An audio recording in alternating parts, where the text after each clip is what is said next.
Um, it's a shame that at this time of our life, at this time of our existence and civilization, we still have people who are still playing backwards to the 13th century.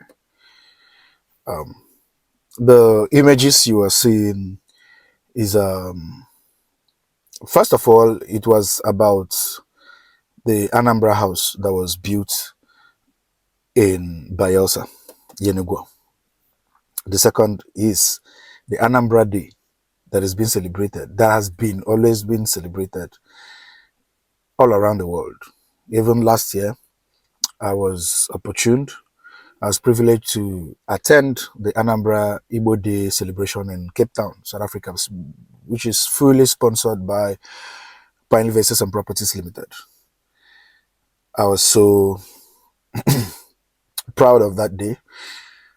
But then it brings us back to the people we are sharing nationhood with, or we are sharing the same country with. Talking about some people from that area, Bayelsa, who has been making troubles, creating creating problems where there wasn't any.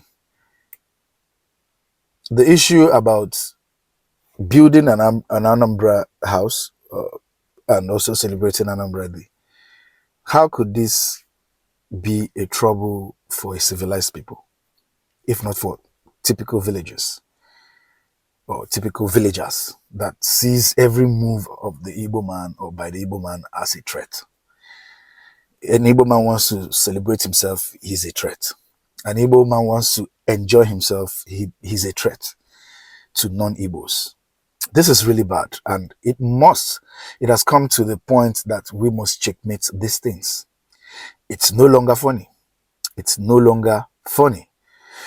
Again, is this young girl who has taken it upon himself to be a tribal bigot, wants to make ends meet through bigotry, wants to make a living through bigotry, sowing seeds of discord. I mean, succeeding her ancestors in sowing seeds of discord against the Igbo people. But I can only ask her to go back to the history, the people, her ancestors who has done this kind of nasty business in the past. Where are they today? How did they end up? She can ask herself. Ebiobo Kemike, something like that. She goes by that name. The picture you're seeing is her. What does she gain? What does she stand to gain in sowing this kind of seeds?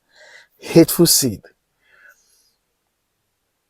I know that she's not going to live to reap that fruit that she's planting, that evil, bitter fruit that she's planting. But she must call herself in order. Well, I just want to make a common sense, and I pray that good people out there, good Ijaw people out there, watches this video and call their daughter to order. It is as simple as that. I still remain your own faithfully Chukwemeka to Ndi Igbo, and then we do it. And I want to bring this to your notice. Thank you and God bless.